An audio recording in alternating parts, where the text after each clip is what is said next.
Monseigneur Delville, bonjour. Bonjour. Point de repère, c'est tous les 4 derniers lundis du mois sur RCF Liège. Pour la Web TV du site du diocèse de Liège, vous acceptez, Monseigneur, de répondre à nos questions sur l'actualité dans le diocèse, en Église, en Belgique, dans le monde, sans oublier de répondre aux questions des auditeurs et des web spectateurs. Alors l'actualité dans notre diocèse, elle est riche, très riche même. Commençons par la fête du roi qui a eu lieu le 15 novembre dernier. Vous avez appelé à aimer la fraternité. Oui, parce que je trouvais que c'était important dans le cadre actuel de la relance du pays après les élections, les gouvernements, les problèmes au niveau des manifestations, au niveau de la sensibilité sociale, d'inviter chacun à une prise de responsabilité. Et j'étais frappé de lire un petit texte du Nouveau Testament, la première épître de Saint Pierre, chapitre 2, dans laquelle Saint Pierre dit à ses destinataires, respectez les institutions, respectez les gouverneurs, sous-entendu, même si ce ne sont pas des gens très éthiques, mais engagez-vous, faites du bien à la société et n'ayez pas peur, je dirais, de prendre des initiatives dans la société. Alors je me dis, tiens, dire ça à des communautés chrétiennes marginales, à l'époque du christianisme primitif, à l'époque de l'empereur Néron, dans un monde hostile, c'est quand même audacieux. Alors je me dis, aujourd'hui, a fortiori, nous, comme chrétiens, on doit s'engager. Parfois, on se sent minoritaire dans la société. Mais j'ai aussi fait la réflexion, je pense qu'un peu chacun se sent minoritaire. On a toujours l'impression d'appartenir à un petit groupe un peu plus marginal qui n'a pas vraiment droit à la parole ou à la décision. Et ce n'est pas parce qu'on se sent un peu plus marginal ou relativement, je dirais, mis de côté, qu'on ne peut rien faire. Chacun peut faire quelque chose, quelle que soit sa situation. Et c'est ça, je pense, qu'il est important de savoir aujourd'hui. Du 22 au 22 novembre, ce sont les journées internationales prison. Internationales parce que ça se fait ailleurs aussi en Europe. Ici, c'est dans tout le royaume. Donc c'est cette semaine du 22 au 29 novembre. Thème retenu, la vie quotidienne en prison. À Liège, il y a une semaine de sensibilisation et d'information qui propose entre autres une action choc avec la reconstitution d'une cellule type de l'établissement pénitentiaire de Lantin. Ça ce sera dans le hall de la gare des Guillemins. C'est vendredi 28 novembre très précisément, de 11 à 18 h. Et c'est une organisation, une semaine organisée par Liège, entre autres par les aumôniers de prison de Lantin, en collaboration avec d'autres associations d'accompagnement des détenus. Alors moi, ce que j'ai envie de vous demander, c'est quelle est l'importance, justement, de revenir sur l'importance du travail des aumôniers de prison sur le terrain. Voilà, je crois que c'est fondamental. Il faut se rendre compte que la prison, ce n'est que le moins mauvais moyen que notre société a trouvé de punir le crime et de créer une certaine rééducation. Et malheureusement, ce moyen ne donne pas vraiment satisfaction la plupart du temps.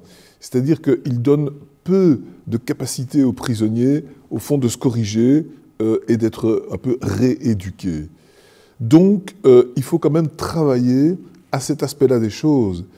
La vie dans la prison, j'ai pu le constater moi-même en visitant la prison de Lantin et d'autres encore, c'est particulièrement dur. Il faut se rendre compte qu'une cellule de prison, c'est grand comme une salle de bain.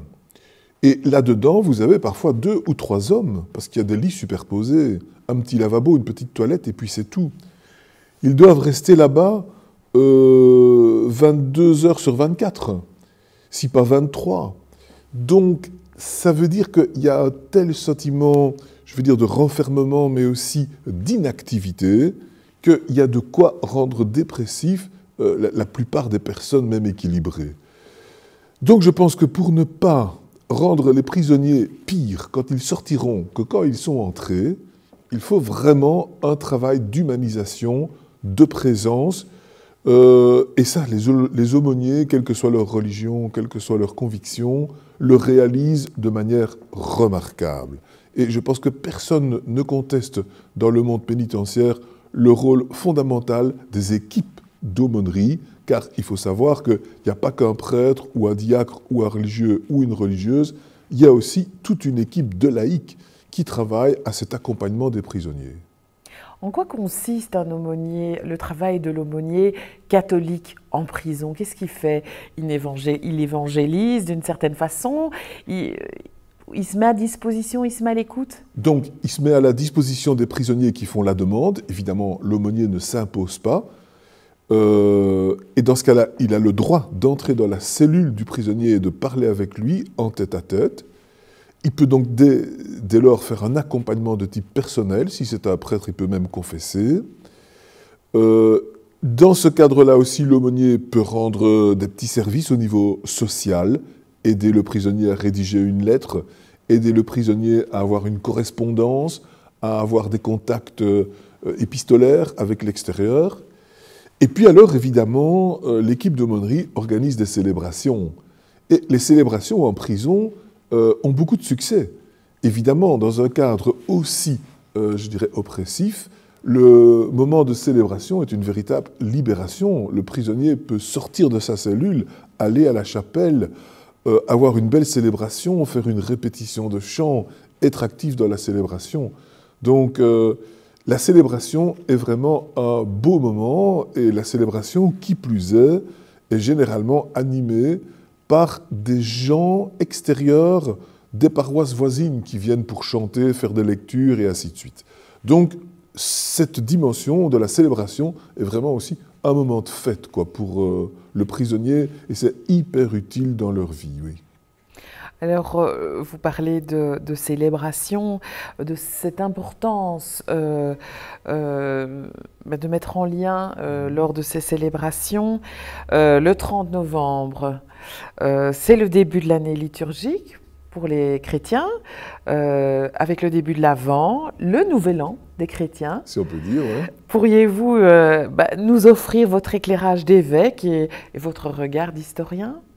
Donc voilà, c'est vrai que nous allons commencer la préparation à Noël, l'Avent, et ça signifie que nous orientons notre vie vers un regard qui va jusqu'à un horizon. D'abord la naissance de Jésus, et puis nous allons suivre la vie de Jésus jusqu'à sa mort et sa résurrection, Pâques et la Semaine Sainte, et puis nous continuerons l'année liturgique avec les fêtes de la Pentecôte et jusqu'à la fête du Christ roi qui couronne l'année liturgique. Donc, pour le chrétien, l'année, c'est pas simplement 365 jours qui reviennent à un temps donc cyclique, qui revient toujours à zéro, c'est un horizon vers lequel on marche. Et ça, c'est très important.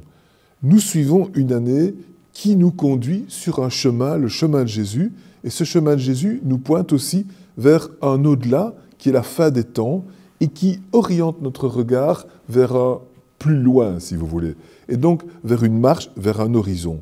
Et je dirais que ça, c'est très important, et c'est ce que nous inaugurons donc le premier dimanche de l'Avent.